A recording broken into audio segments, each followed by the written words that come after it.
I cannot wait to share with you the easy, tasty, and cheap recipes that I'm showing you in this video. I just walked in the door from Aldi. I spent $25 and I am going to make 3 delicious dinners for my family of 5 plus dessert with that $25 haul. You can see it right here and the prices for the items that I purchased today in October of 2023 in Tulsa, America. Let's get going. Ever since I discovered the pre-seasoned pork shoulders at Aldi, they come in a Carnitas and the barbecue. The Carnitas are my favorite. I have been thinking about how to incorporate those into a budget meal plan. So I picked up one of those pork shoulders and I got one that was right around 2 pounds, and I have it going in the slow cooker right now. All I do is dump it in the slow cooker and I cook it on low for 7 to 8 hours if I can, maybe 8 to 9 hours, on high maybe 4 to 5 hours until it's fork tender and shreddable. Once that is finished, I'm going to set just a little bit of it aside because we're going to do something else with that tomorrow, and I'm going to show you what else I'm making up for tonight's dinner. It's going to be really, really easy. In the pot next to me, I have 5 of my potatoes peeled and chopped coming to a boil. I am going to just turn those into really, really simple mashed potatoes,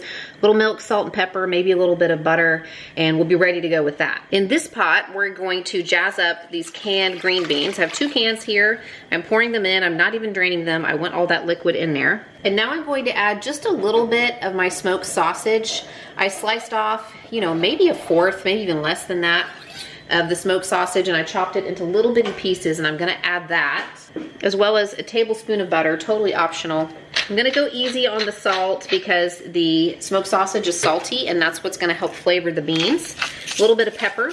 I'm gonna bring this to a simmer and just let it all simmer together for 20 to 25 minutes or so, and make those green beans nice and flavorful. I know it's a pretty simple, modest meal, protein plus mashed potatoes plus vegetable, but there's a reason why that's a classic lineup, right? It just gets the job done, plus it's super tasty. Today's video is sponsored by Pair Eyewear. If I'm being honest, I probably own about 20 different pairs of earrings that I can change out from day to day according to my style preferences. So it's kind of a bummer when you wear glasses and it's something that everybody immediately notices about you when they look at your face, but you only have one option. Pair solves this problem by selling toppers that magnetically connect to the glasses so that you can change up the style without having to buy completely new frames. My favorites are the sun toppers though, because you can immediately turn your regular prescription glasses into sunglasses without waiting for a transition or just putting on big bulky glasses over the top of your frames. Ordering the glasses is super easy too because you can do it all online. There's a link in the description box below, or you can go to mpaigeyewear.com. They even have a virtual try-on feature on their website so you can see what different frames are gonna look like on you. And they have frames of all different widths, narrow, medium, wide, extra wide. They come in a variety of base colors, and then you can pick out the toppers that you want to go along with them. Plus, right now, you can get 15% off your first pair at Pair Eyewear when you use my code CMindy15. So again, there's a link in the description box below, or go to mpaigeyewear.com, and my code is CMindy15 for 15% off your first pair. I have 2 different pairs of base frames that you see me wear all the time on my channel. This is the Otis in blue, and then I also have the Casper in pink. And I was on a flight last weekend, and my flight attendant was wearing the exact same pair of lenses from Pair Eyewear, so word is definitely getting out. If you wear corrective lenses like me, then glasses are probably just a way of life. You might as well have some that you feel good in, that you can have a little fun with. So be sure to visit Pair Eyewear. They're linked in the description box below, or go to mpaigeyewear.com and use my code CMindy15. It'll give you 15% off your first pair with Pair Eyewear. We have had sort of a reprise of summer here in Oklahoma the last couple of weeks. It's not uncommon for us to have a little bit of a heat wave before fall finally settles in. And I am delighted that today the temperatures have fallen again. So we are finally enjoying some more fall weather, and I'm gonna get some soup going in the crock pot today. We're gonna bulk it up with some veggies and beans, and I'm gonna use that leftover pulled pork to add, a little bit of flavor to it. In my slow cooker, I have the leftover pulled pork from last night. It's not very much, but that's okay. I don't need a ton of it. I'm just gonna use it to sort of season the soup and also add a little bit of protein. To that, I'm adding a can of beans, and we like white beans, so I'm using Great Northern beans. I did not bother draining them. I don't mind that the starchy liquids are in there. 2 cans of diced green chilies. I purchased a can of sweet corn to pop into this, but I'm actually going to substitute hominy because I had some in the pantry and I actually prefer it. You can just use regular corn. Sweet corn would be more cost efficient. I find hominy at my Walmart, and sometimes my Walmart carries it in the Great Value brand, or sometimes I just buy the name brand. Hominy is a corn product. It's made from field corn though, instead of sweet corn, and then they dry it and then they like reconstitute it or something. It just has a different texture that I really, really like in soups.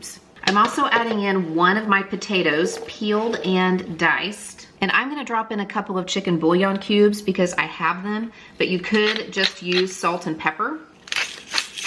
And I'm gonna throw in about 2 to 3 cups of water. Depends on how soupy you like your soup, as opposed to being more like a stew or a chowder. And I am going to add milk later on, so I do have more liquid that will go into this. But for now, I'm just gonna give it a stir.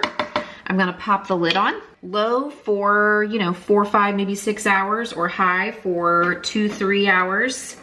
And we'll come back and finish it up. Ever since I discovered that Aldi is carrying fresh pizza dough in their store, the wheels have been turning in my head about how I can use that. I mean, I'm sure it makes delicious pizzas, but also using it as a shortcut to make other things. So I'm going to attempt to use that pizza dough that I paid like $1.25 for a whole pound of it to make some fresh pull-apart garlic bread. I took my pizza dough and I sliced it up into little pieces like this. You can see the size they are in the palm of my hand. This is 1 pound of pizza dough. And in this bowl, I just have a couple tablespoons of melted butter and a little bit of garlic salt, and I threw in some fresh garlic as well. And all I'm gonna do is just roll each little piece in the butter and the garlic mixture and then place it into this 9x13 pan. I'm gonna space them out a little bit because I want room for them to rise. I'm gonna let these proof until they have about doubled in size, and then I will bake them at 350 until they're done. My soup has been cooking on high for about 3.5 hours or so, and the only thing that really needed to cook was the potatoes. So I just want to make sure that those are fork tender, which they are. Yay. Oh man, it smells fantastic. This next part is optional. If you like a brothy soup, you can just leave it as is, add a little extra salt and pepper if you need to, according to your taste. We like creamier soups, so I am going to stir in 1 cup of milk, and we also like thicker soups, more like stews. So into this milk, I stirred in 2 tablespoons of cornstarch. If you're working with cornstarch as a thickener, you want to stir it into cold liquids and not sprinkle the cornstarch into hot liquids. You could also use a little bit of flour as well. You just want to make sure that it's completely dissolved, like maybe use a jar and shake it up. And then it just needs to come back up to temperature. It will not take very long at all, maybe 10 or 15 minutes, and it will be ready to serve. And I have enough cheese that I can actually sprinkle a little bit of cheese on each bowl and have a couple of those little garlic knots, and this is gonna make a super tasty, yummy, just filling, simple dinner. These turned out so good. I spread just a little bit more butter on the tops and then sprinkled Parmesan cheese over the top, and it looks and smells like Little Caesar's Crazy Bread. I'm telling you, these are gonna be so fantastic with the soup tonight. Okay, I know that people get tired of hearing what a great budget meal soup is, but it is a great way to stretch your dollar because you can load up on, inexpensive veggies and starches and just use the proteins as more of like a garnish. And that is definitely how the leftover pulled pork is functioning in this soup. I'm so glad that I put it in there because it adds a lot of flavor. And I mean, this turned out really, really, really good. I mean, the flavor is so fantastic. Plus, these little garlic pull-apart bread pieces definitely taste like crazy bread. That was what I was going for, and that's definitely what it tastes like. So good. So good. Tonight we are having baked potatoes for dinner, but I'm gonna make a really delicious broccoli cheddar sauce to go along with it, and we're gonna use up the rest of that sausage, plus make a delicious dessert. I knew I would probably have a lot of milk left over from this meal plan, so I was trying to think of a dessert where I could utilize that. And we're gonna try this really easy, fluffy pumpkin mousse. And I will leave a recipe for that linked in the description box below. But so easy, it's fall, seems like the time of year to be eating pumpkin mousse, so let's get started. I even put on my, my pumpkin colored outfit to go along with this recipe. Totally not planned. In my bowl, I added my vanilla pudding mix and 1 1/4 cups of milk, which is less milk than it would normally call for if you're making standard pudding. And I used my electric mixer to beat that for about a minute until it was thoroughly mixed and had started to thicken. And now I'm gonna add my can of pumpkin.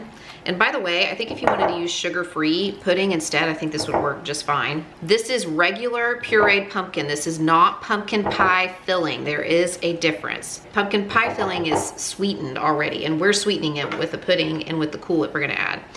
I'm gonna add a little bit of this pumpkin pie spice as well. You could add a little bit of cinnamon if you wanted, or just leave it out completely. I was debating whether or not to mix this by hand, but I think I'm gonna use my mixer.